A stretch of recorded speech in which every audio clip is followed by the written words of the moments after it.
Hi friends, ಎಲ್ಲರಿಗೂ ನಮಸ್ಕಾರ. ಸಣ್ಣದಾಗಿ ನಂದು ಇಂಟ್ರಡಕ್ಷನ್ ಮಾಡಿಸ್ಕೊಂಡ್ಬಿಡ್ತೀನಿ. ನಾನು ಪ್ರೊಫೆಷ್ನಲ್ ಏನು ಆರ್ಟಿಸ್ಟ್ ಅಲ್ಲ. ನಾನು ಪ್ರೊಫೆಷ್ನಲಿ ಬಂದು ಮೆಕ್ಯಾನಿಕಲ್ ಇಂಜಿನಿಯರ್. ನಾನು ಹಾಬಿಯಾಗಿ ಇದನ್ನು ಡ್ರಾಯಿಂಗ್ ಮಾಡ್ತಾಯಿದ್ದೀನಿ. ನಾನು ಕಲ್ತಿದ್ದನ್ನು ನಿಮಗೂ ಸಹ ಹೇಳ್ಕೊಡ್ಬೇಕಂತ ಒಂದು ಸಣ್ಣದಾಗಿ ಪ್ರಯತ್ನ ಮಾಡ್ತಾಯಿದ್ದೀನಿ. ಸ್ಟಾರ್ಟಿಂಗಿಗೆ ನಾವು ನೋಡೋಣ ನಮಗೇನು ಬೇಸಿಕ್ಕಾಗಿ ಏನೇನು ಬೇಕು ಅಂತ ಡ್ರಾಯಿಂಗ್ ಮಾಡೋಕ್ಕೆ. ಬೇಸಿಕ್ಕಾಗಿ ಏನು ಬೇಕಪ್ಪ ಅಂದರೆ ಒಂದು ಡ್ರಾಯಿಂಗ್ ಬುಕ್ ತೊಗೊಳ್ಳಿ, ಒಂದು ಡ್ರಾಯಿಂಗ್ ಬುಕ್ ಬೇಕು, ಮತ್ತೊಂದು ಸ್ಕೇಲ್ ತೊಗೊಳ್ಳಿ. ಮತ್ತು ಜಾಸ್ತಿ ಏನು ಟೂಲ್ಸ್ ತೊಗೊಳಕ್ಕೆ ಹೋಗಬೇಡಿ. ಆ ಬ್ಲೆಂಡಿಂಗ್ ಸ್ಟಂಪು ಅದು ಇದು ಅಂತ ಏನು ತೊಗೊಳಕ್ಕೆ ಹೋಗ್ಬೇಡಿ. ಒಂದು ಮೋನೋ ಇರೇಸರು ಮತ್ತು ಒಂದು 4 pencil. ಯಾವುದಂದರೆ 2HB, 2B, 4B, 6B, ಮತ್ತು ಒಂದು ಮೆಕ್ಯಾನಿಕಲ್ ಪೆನ್ಸಿಲ್, ಮತ್ತು ಒಂದು ಸಣ್ಣದೊಂದು ಬ್ಲೆಂಡಿಂಗ್ಗೋಸ್ಕರ ಒಂದು ಈ ಮೇಕಪ್ ಬ್ರಷ್ ಇರ್ತದಲ್ಲ ಅದನ್ನೊಂದು ತೊಗೊಂಡ್ಬಿಡಿ. ಜಾಸ್ತಿ ಈ ಪೇಪರ್ ಸ್ಟಂಪ್ ಅದು ಇದು ಅಂತ ತೊಗೊಳಕ್ಕೆ ಹೋಗ್ಬೇಡಿ, ಯಾಕಂತ ಹೇಳ್ತೀನಿ. ಇನ್ನೊಂದು ಇರೇಸರ್, ಶಾರ್ಪ್ನರ್ ಬಂದರೆ ಇಷ್ಟಾದಮೇಲೆ ಇಷ್ಟೇ ಸಾಕು. ಜಾಸ್ತಿ ಏನು ಸ್ಟಾರ್ಟ್ ಮಾಡೋಕ್ಕಿರೋರು, ಈಗ ಏನೋ ಡ್ರಾಯಿಂಗ್ ಮಾಡಬೇಕು ಅಂತ ಇರೋರಿಗೆ ಇಷ್ಟು ಟೂಲ್ ಸಾಕು. ಇದರಿಂದ ನೀವು ಡ್ರಾಯಿಂಗನ್ನು ಸ್ಟಾರ್ಟ್ ಮಾಡ್ಬೋದು. ನೆಕ್ಸ್ಟ್ ನಾವೀಗ ಸ್ಟಾರ್ಟಿಂಗ್ ಬೇಸಿಕ್ಕಾಗಿ ನಾವು ಡ್ರಾಯಿಂಗ್ ಸ್ಟಾರ್ಟ್ ಮಾಡಬೇಕಾದ್ರೆ ಏನೇನು ಪ್ರಾಕ್ಟೀಸ್ ಮಾಡಬೇಕಂತ. ನೀವು ಡ್ರಾಯಿಂಗ್ ಸ್ಟಾರ್ಟ್ ಮಾಡಿದ ಕೂಡಲೇ ನಾವು ಡ್ರಾಯಿಂಗೇ ಮಾಡ್ಲಿಕ್ಕೆ ಸ್ಟಾರ್ಟ್ ಮಾಡ್ತೀವಿ, ಅದನ್ನು ಮಾಡ್ತೀವಿ, ಇದೆಲ್ಲ ತೊಗೊಳ್ಕೊಬೇಡಿ. ಸ್ವಲ್ಪ ಬೇಸಿಕ್ ನಾವು ಸ್ಟಾರ್ಟ್ ಮಾಡುವಾಗ ಸ್ವಲ್ಪ ಕಲಿಬೇಕಾಗ್ತದೆ. ಅಂದರೆ ನಮ್ಮ ಹ್ಯಾಂಡ್ ಮೂಮೆಂಟ್ನ ಫ್ರೀ ಮಾಡ್ಕೋಬೇಕಾಗ್ತದೆ. ಅದಕ್ಕೊಂದು ಕೆಲವರು ಎಕ್ಸಸೈಸ್ ಇದೆ, ಅದನ್ನೆಲ್ಲ ಮಾಡ್ಕೊಂಡು ಅದನ್ನು ಪ್ರಾಕ್ಟೀಸ್ ಮಾಡಿ. ಫಸ್ಟ್ ಅದನ್ನು ಪ್ರಾಕ್ಟೀಸ್ ಮಾಡಿ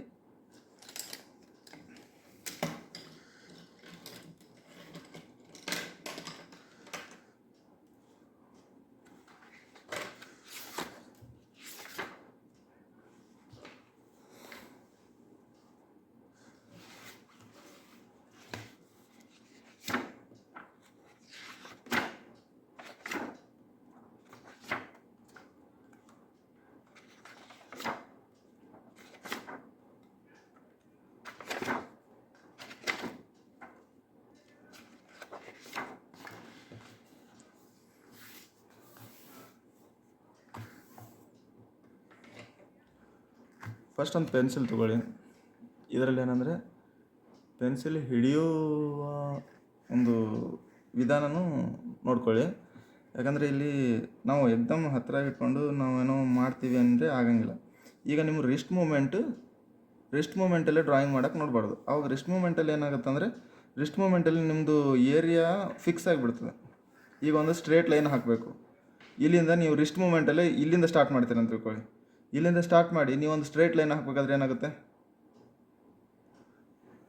ಇಲ್ಲಿ ತನಕ ಬರ್ತದೆ. ಇಲ್ಲಿ ತನಕ ಬಂದಮೇಲೆ ಒಂದು ಕೈ ಎತ್ತಿ ಹಿಂಗಿಡಬೇಕು, ಇಲ್ಲಾದರೆ ಸ್ಟ್ರೇಟ್ ಲೈನ್ ಹೋಗಿ ಹೀಗಾಗಿ ಕರ್ವ್ ಆಗಿಬಿಡ್ತದೆ. ಸ್ಟ್ರೇಟ್ ಲೈನ್ ಆಗಂಗಿಲ್ಲ. ರಿಸ್ಟ್ ಮೂಮೆಂಟನ್ನು ಜಾಸ್ತಿ ಯೂಸ್ ಮಾಡಬಾರ್ದು. ಡ್ರಾಯಿಂಗ್ ಮಾಡುವಾಗ ಮೇನ್ಲಿ ಏನಂದರೆ ಮೊಣಕೈಯಿಂದ ಇಲ್ಲಾಂದರೆ ಭುಜದಿಂದ ನೀವು ಇದು ಮಾಡಬೇಕು. ಅಂದರೆ ಈ ರಿಸ್ಟ್ ಮೂಮೆಂಟ್ ಜಾಸ್ತಿ ಇರಬಾರ್ದು. ರಿಸ್ಟನ್ನು ಫಿಕ್ಸ್ ಮಾಡಿಬಿಡಬೇಕು. ಇಲ್ಲಿ ನೋಡಿ, ಈಗ ಇಟ್ಕೊಂಡು ಅಂದರೆ ಸ್ವಲ್ಪ ಕೈಯನ್ನು ರೆಸ್ಟ್ ಮಾಡಬಾರ್ದು ಇದ್ರ ಮೇಲೆ. ಡ್ರಾಯಿಂಗ್ ಬುಕ್ ಮೇಲಾಗಲಿ ಏನಾಗಲಿ ಈ ಕೈ ಮೇಲಿರಬೇಕು. ಮೇಲಿದ್ದಾಗ ಇಲ್ಲಿಂದ ಹೀಗೆ ಸ್ಟಾರ್ಟ್ ಮಾಡಿದರೆ ರಿಸ್ಟನ್ನು ಫಿಕ್ಸ್ ಮಾಡಿದ್ದೀನಿ. ರಿಸ್ಟ್ ಮೂಮೆಂಟ್ ಮಾಡೋಂಗಿಲ್ಲ. ಈಗ ನೋಡಿ, ರಿಸ್ಟ್ ಮೂಮೆಂಟ್ ಮಾಡೋಂಗಿಲ್ಲ. ರಿಸ್ಟ್ ಮೂಮೆಂಟ್ ಇಲ್ಲದೆ ಏನು ಮಾಡ್ತೀನಿ ಅಂದರೆ, ಈಗ ಇಲ್ಲಿಂದ ಸ್ಟ್ರೇಟ್ ಲೈನ್, ಇದನ್ನು ನೀವು ಪ್ರಾಕ್ಟೀಸ್ ಮಾಡಬೇಕು. ಏನು ಮಾಡಬೇಕು, ಇದನ್ನು ತುಂಬ ಸಲ ಪ್ರಾಕ್ಟೀಸ್ ಮಾಡೋದು. ಸ್ಟ್ರೇಟ್ ಹೋಗ್ತಾ ಇದೆಯಾ ಲೈನು, ಹಿಂಗೆ ರಿಸ್ಟ್ ಮೂಮೆಂಟ್ ಇಲ್ಲದೆ. ರಿಸ್ಟ್ ಮೂಮೆಂಟ್ ಮಾಡಬಾರ್ದು. ರಿಸ್ಟ್ ಮೂಮೆಂಟಲ್ಲೇ ಮಾಡೋದಾದರೆ ನಿಮ್ಮದು ಏರಿಯಾ ಫಿಕ್ಸ್ ಆಗುತ್ತೆ. ಅಂದರೆ ಜಾಸ್ತಿ ಏರಿಯಾ ಉದ್ದ ನೀವು ಲೈನ್ ಎಳೆಯೋಕ್ಕಾಗಂಗಿಲ್ಲ ಸೀದಾ. ನಾವು ಮೊದಲು ತೋರಿಸ್ದಂಗೆ ಇಲ್ಲಿ ರಿಸ್ಟ್ ಮೂಮೆಂಟಲ್ಲೇ ಮಾಡೋದಾದರೆ ಇಲ್ಲಿಂದ ಸ್ಟಾರ್ಟ್ ಮಾಡ್ತೀರ ಲೈನ್, ಈ ರೀತಿ ಸ್ಟ್ರೇಟ್ ಲೈನ್ ನಿಮ್ಗೆ ಬರೋಂಗಿಲ್ಲ. ಹೆಂಗೆ ಬರೋಂಗಿಲ್ಲ ನೋಡಿ, ಇಲ್ಲಿಂದ ಸ್ಟಾರ್ಟ್ ಮಾಡ್ತೀರಿ, ಇಲ್ಲಿ ತನಕ ಸ್ಟ್ರೇಟ್ ಬರ್ತದೆ. ಇಲ್ಲಿ ತನಕ ಸ್ಟ್ರೇಟ್ ಬಂದಮೇಲೆ ಇಲ್ಲಿ ಎತ್ತಿ ಮತ್ತು ಇಲ್ಲಿಂದ ಸ್ಟಾರ್ಟ್ ಮಾಡಬೇಕು. ಇಲ್ಲಿ ಎತ್ತಿಟ್ಟು ಮತ್ತೆ ಇಲ್ಲಿಂದ ಸ್ಟಾರ್ಟ್ ಮಾಡಬೇಕು. ಅಂದರೆ ಕಂಟಿನ್ಯೂಸ್ ಇರೋಂಗಿಲ್ಲ ಲೈನ್ ಕಂಟಿನ್ಯೂಸ್ ಇರೋಂಗಿಲ್ಲ. ಮತ್ತು ಅದು ಸ್ಟ್ರೇಟೇ ಬರ್ತದೆ ಅಂತೇನಿಲ್ಲ. ಅದು ಮತ್ತು ನೋಡೋರಿಗೆ ಸಹ ಚೆನ್ನಾಗಿ ಕಾಣೋಂಗಿಲ್ಲ. ಅದು ಫ್ಲೂಯೆಂಟ್ ಲೈನ್ ಇರೋಂಗಿಲ್ಲ. ಅಂದರೆ ಇದು ನೋಡಿ, ಈ ಲೈನ್ಗೂ ವ್ಯತ್ಯಾಸ ಇರುತ್ತೆ. ಈ ಲೈನ್ ನಾವು ರಿಸ್ಟ್ ಮೂಮೆಂಟ್ ಮಾಡೋ ಲೈನ್ ಇಲ್ಲಿಂದ ಹಿಂಗೆ,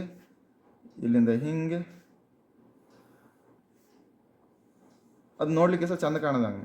ಇದು ನೋಡಿ ಎಷ್ಟು ಸ್ಟ್ರೇಟಾಗಿ ಬರ್ತದೆ. ರಿಸ್ಟ್ ಮೂಮೆಂಟ್ ಇಲ್ಲದೆ ಮಾಡಿದರೆ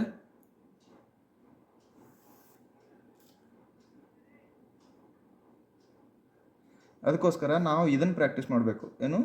ರಿಸ್ಟ್ ಮೂಮೆಂಟ್ ಇಲ್ಲದೆ ಹಿಂಗೆ ಸ್ಟ್ರೇಟ್ ಲೈನ್ನ ಇದನ್ನು ತುಂಬ ಸಲ ಪ್ರಾಕ್ಟೀಸ್ ಮಾಡಬೇಕು. ಎಷ್ಟೊಂದು ಡೈಲಿ ಒಂದು 100 ಟೈಮ್ಸು ಪ್ರಾಕ್ಟೀಸ್ ಮಾಡ್ತಾಯಿರಿ. ಇದನ್ನು ಹಿಂಗೆ ಪ್ರಾಕ್ಟೀಸ್ ಮಾಡ್ತಾಯಿರಿ. ಆವಾಗ ನಿಮ್ಮದು ಸಲ ಏನು ಪರ್ಫೆಕ್ಟ್ ಆಗುತ್ತೆ. ಆಮೇಲೆ ಏನು ಮಾಡಬೇಕಂದ್ರೆ ಇದನ್ನು ಉಲ್ಟಾ ಸಹ ಎಳಿಬೇಕು ನೀವು. ಹಿಂಗೆ ಒಂದೇ ಸೈಡಲ್ಲೆಲ್ಲ ಎರಡು ಡೈರೆಕ್ಷನಲ್ಲಿ ಎಳಿತಾ ಇರಬೇಕು. ಎರಡು ಡೈರೆಕ್ಷನಲ್ಲಿ ಹೇಳಿದ್ರೆ ನೆಕ್ಸ್ಟ್ ಮೇಲಿಂದ ಕೆಳಗೆ ಇಳಬೇಕು.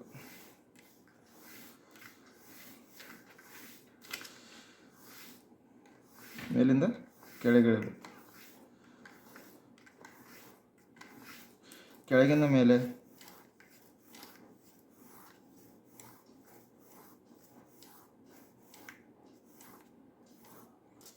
ಮತ್ತು ಸೈಡಲ್ಲಿ ಕ್ರಾಸ್.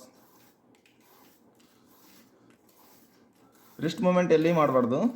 ರಿಸ್ಟ್ ಮೂಮೆಂಟ್ ಇಲ್ಲದೆ ಸೀದಾ ಭುಜದ ಮೂಮೆಂಟು ಇಲ್ಲದ್ರೆ ಮೊಳಕೆ ಮೂಮೆಂಟಿಂದ ಮಾಡಬೇಕು.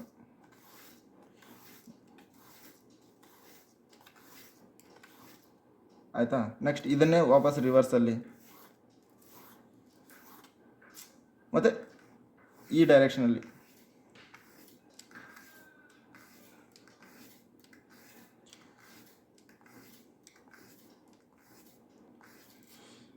ಇದನ್ನೆಲ್ಲನ ಒಂದೊಂದು 100 ಟೈಮ್ಸು ಪ್ರಾಕ್ಟೀಸ್ ಮಾಡಬೇಕು. ಡೈಲಿ ಪ್ರಾಕ್ಟೀಸ್ ಮಾಡ್ತಾಯಿದ್ರೆ ನಿಮ್ಮದು ಹ್ಯಾಂಡ್ ಮೂಮೆಂಟು ಚೆನ್ನಾಗಿ ಆಗ್ತಾ ಇರುತ್ತೆ. ಮತ್ತು ನೆಕ್ಸ್ಟ್ ಏನು ಮಾಡಬೇಕಪ್ಪ ಅಂದರೆ ನಾವು ನೆಕ್ಸ್ಟು ಇದು ಇನ್ಫಿನಿಟಿಯನ್ನು ಡ್ರಾಯಿಂಗ್ ಮಾಡಬೇಕು. ಇನ್ಫಿನಿಟಿ ಅಂದರೆ ಈ ರೀತಿ ಬರ್ತದಲ್ಲ, ಇದನ್ನು ಸಹ ರಿಸ್ಟ್ ಮೂಮೆಂಟ್ ಇಲ್ಲದೆ ಇದನ್ನು ಫ್ರೀಯಾಗಿ ಡೈಲಿ ಪ್ರಾಕ್ಟೀಸ್ ಮಾಡಬೇಕು. ಇದನ್ನು ಹೆಂಗಂದರೆ ನೋಡಿ, ಒನ್ ಡೈರೆಕ್ಷನ್ ಇದಾಯ್ತಾ, ನೆಕ್ಸ್ಟ್ ಈ ಡೈರೆಕ್ಷನಲ್ಲಿ ಮಾಡಬೇಕು.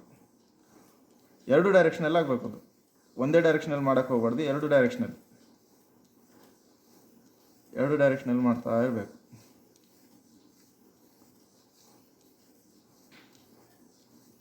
ಹಿಂಗೆ ಎರಡು ಡೈರೆಕ್ಷನಲ್ಲಿ ಮಾಡ್ತಾ ಇರಬೇಕು. ಇದರಿಂದ ನಿಮ್ಮದು ಡ್ರಾಯಿಂಗ್ ಇಂಪ್ರೂವ್ ಆಗ್ತಾ ಹೋಗ್ತದೆ. ಇದಾಯಿತು. ನೆಕ್ಸ್ಟ್ ಇನ್ನು ಸರ್ಕಲ್ ಸಹ ಪ್ರಾಕ್ಟೀಸ್ ಮಾಡಬೇಕು ಡೈಲಿ. ಇದೊಂದಾಯಿತು. ನೆಕ್ಸ್ಟ್ ಸರ್ಕಲ್ ಮಾಡಲಿಕ್ಕೆ ಸಹ ಕೆಲವ್ರು ಏನು ಮಾಡ್ತಾರೆ, ಹಿಂಗೆ ಏನೋ ಹಿಂಗೆ ರಿಸ್ಟನ್ನು ಮೂಮೆಂಟ್ ಮಾಡ್ಕೊಂಡು ಅದೇನೋ ವಿಚಿತ್ರವಾಗಿರುತ್ತೆ. ಅದೀಗ ಹಿಂಗೆ ನೋಡಿ ಎಷ್ಟು ಚೆನ್ನಾಗಿ ಸರ್ಕಲ್ ಬರ್ತದೆ. ಇಷ್ಟೇ, ರಿಸ್ಟ್ ಮೂಮೆಂಟ್ ಇಲ್ಲ. ಇದಕ್ಕೆ ಶೋಲ್ಡರ್ ಮೂಮೆಂಟ್ ಬೇಕು. ಶೋಲ್ಡರ್ ಮೂಮೆಂಟ್ ಮಾಡಿದರೆ ಆಯಿತು. ಹಿಂಗೆ ನೋಡಿ, ಇದನ್ನು ಪ್ರಾಕ್ಟೀಸ್ ಮಾಡ್ತಾ ಇರಬೇಕು. ದೊಡ್ಡ ಸರ್ಕಲ್ ಪ್ರಾಕ್ಟೀಸ್ ಮಾಡಿ ಹಿಂಗೆ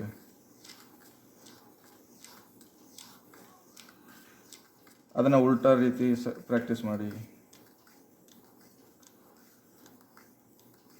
ಉಲ್ಟಾ ಸರ್ಕಲ್. ನೆಕ್ಸ್ಟ್ ಈ ರೀತಿ ಇದನ್ನು ಪ್ರಾಕ್ಟೀಸ್ ಮಾಡ್ತಾ ಇರ್ಬೇಕು ಡೈಲಿ. ಮಾಡ್ತಾ ಇದ್ದಾಗ ನಿಮ್ಮ ಸರ್ಕಲ್ ಸಹ ರೌಂಡಾಗಿ ಬರ್ತಾ ಇರ್ತದೆ. ಮತ್ತೇನು ಮಾಡಬೇಕು, ಓಲ್ ಶೇಪು ಅಂದರೆ ಮೊಟ್ಟೆ ಆಕಾರ, ಇದನ್ನು ಪ್ರಾಕ್ಟೀಸ್ ಮಾಡಬೇಕು. ನೀವು.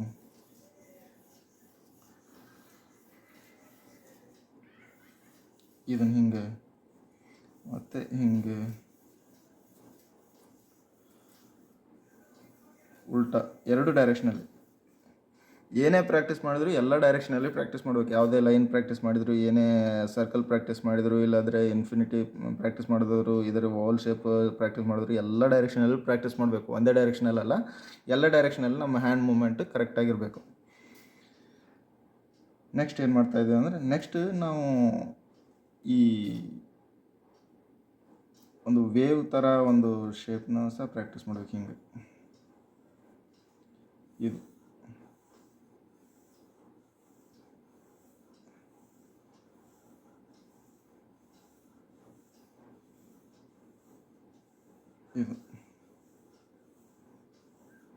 ಆಯಿತಾ? ಇದರಲ್ಲಿ ಮ್ಯಾಕ್ಸಿಮಮ್ ಈ ಇನ್ಫಿನಿಟಿ ಮಾಡೋದ್ರಲ್ಲಿ ಬಂದಿರ್ತದೆ. ಆದರೆ ಸಹ ನಮ್ಗೆ ಅರ್ಧ ವೇವ್ ಸೈಕಲ್ ಪ್ರಾಕ್ಟೀಸ್ ಮಾಡಬೇಕು. ಇದನ್ನು ಹಿಂಗೆ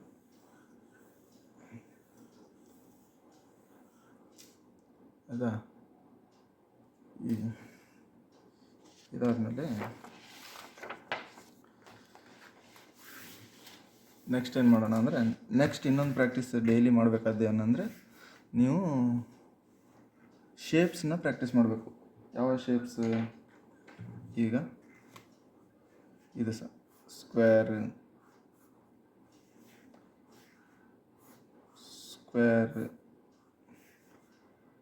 ರೆಕ್ಟ್ಯಾಂಗಲ್, ಟ್ರಯಾಂಗಲ್, ಮತ್ತು ಸರ್ಕಲ್ ಆಯಿತು, ಮತ್ತು ಸಿಲಿಂಡರ್ ಶೇಪು, ಸಿಲಿಂಡರ್, ಕೋನು,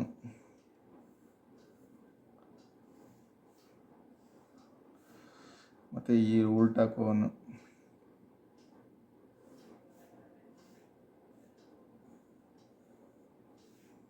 ಮತ್ತು ಕ್ಯೂಬ್,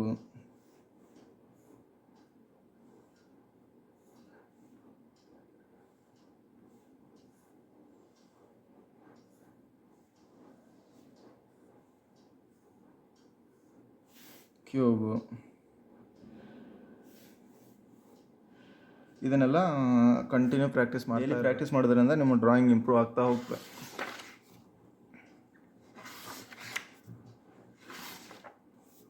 ಇದೆಲ್ಲ ಫ್ರೀ ಹ್ಯಾಂಡ್ ಡ್ರಾಯಿಂಗ್ಸ್. ಫ್ರೀ ಹ್ಯಾಂಡಲ್ಲೇ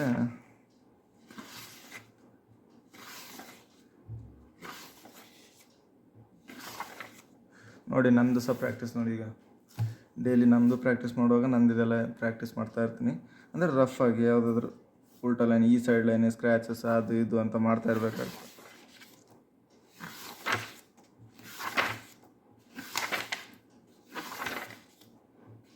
ನೋಡಿ, ಶೇಪ್ಸ್ ಎಲ್ಲ ಪ್ರಾಕ್ಟೀಸ್ ಮಾಡ್ತಾ ಇರೋದು. ಲೈನ್ಸ್ ಪ್ರಾಕ್ಟೀಸ್, ಸರ್ಕಲ್ ಪ್ರಾಕ್ಟೀಸ್,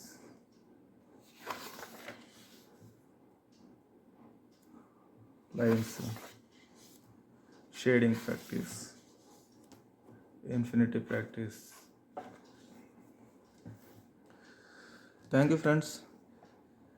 ನಿಮಗೆ ವಿಡಿಯೋ ಇಷ್ಟ ಆಗಿದ್ದರೆ ಸಬ್ಸ್ಕ್ರೈಬ್ ಮಾಡಿ, ಲೈಕ್ ಮಾಡಿ ಆ್ಯಂಡ್ ಕಮೆಂಟ್ ಮಾಡಿ. ನೆಕ್ಸ್ಟ್ ಶೇಡಿಂಗ್ ಬಗ್ಗೆ ಎಲ್ಲ ವಿಡಿಯೋ ಬೇಕಾದರೆ ಕಮೆಂಟ್ ಮಾಡಿ ಫ್ರೆಂಡ್ಸ್.